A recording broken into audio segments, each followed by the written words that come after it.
I come out of the public interest world and out of the social justice community, and I want to tell you two stories that are very common to people in that community. People who have worked in that world, I think, will recognize them.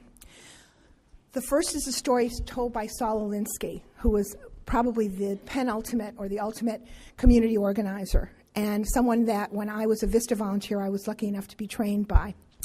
And Saul Alinsky told us the story of people sitting by a lake, a river, on a beautiful summer's day, enjoying themselves. People were playing, children were throwing frisbees, and suddenly somebody noticed that there was someone in the river coming downstream, and that the person was struggling to stay afloat.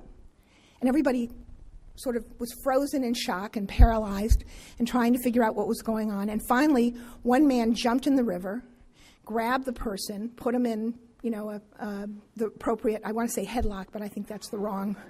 Where are the swimmers out there? Who can tell me what they did? It's some kind of lifeguard thing, and pulled him out.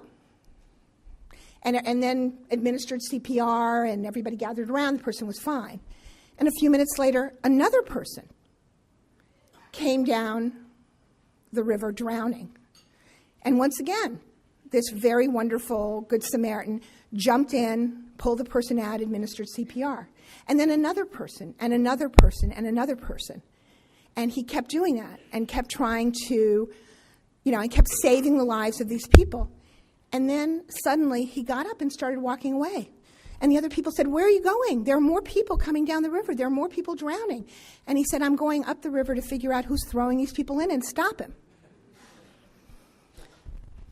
Saul Alinsky's story. The second story is the Starfish story. And again, takes place near water. I don't know why social justice and water are so related, but these are people who are again, beautiful day, sitting on the beach, enjoying themselves, and then somebody notices that there are all of these starfish that have been swept up in a storm onto the beach, and if they're not returned to the water, they're going to dry up and die. And so this one person starts to pick up each of the starfish and very carefully bring it to the edge of the ocean, put it in, and let the tide take it out. He does that once, twice, 3 times, 4 times, 5 times, 10 times, 20 times. And somebody else who's watching says, I have to tell you, there are probably like a couple of thousand starfish, on this beach. You can't possibly save the lives of all of these starfish. So what does it matter if you give help to one more starfish? And the guy says, it matters to this starfish. Right. We engage a lot in our community in a debate about whether or not we should save the one starfish or go upriver and stop the guy from throwing people in. And we have a number of sessions going on here. Given the circumstances that we're facing, given this structural change in our governments, wherever we come from, given the increasing importance and intensity of legal need, I think that the answer has to be that we've got to work together to save those starfish and go upriver.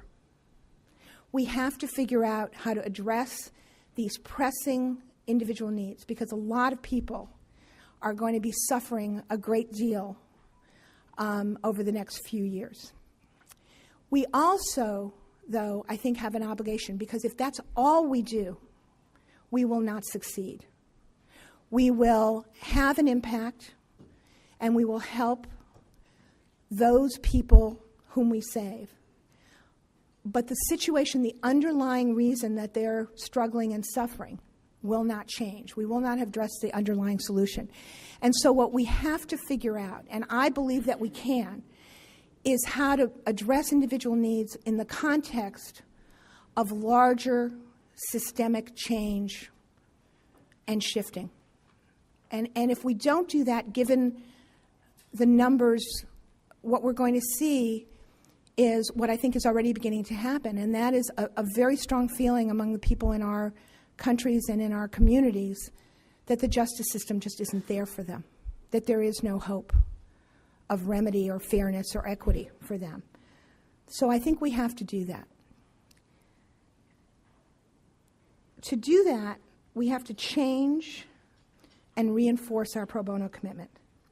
We need to, in the vernacular of the day, unbundle our work, and we need to bundle our work. It does not, I think, undermine the dignity and the quality of the work we do for individual clients to say that a certain kind of case, despite individual factual differences, has common elements so that we can take 20 or 40 or 60 people and create a streamlined system that uses fewer resources to still get at the best result. And we need to unbundle our work, and realize that providing soup to nuts representation by a lawyer is not the only or even necessarily the best way to provide pro bono help to people. We need to make ourselves more efficient, but also more responsive to what client needs rather than defining pro bono in terms of lawyers and how lawyers work. We have to be willing to stretch beyond our comfort zones. We have to be willing to take some risks and some leaps of faith. We have to ensure that pro bono at our institutions is not the province of just a few true believers, whether those institutions are legal services programs, law firms, or legal departments. We have to broaden not just pro bono participation, but pro bono leadership and pro bono ownership. We have to challenge conventional wisdom, take a long, searching look at our current systems, and constantly ask how we can do better.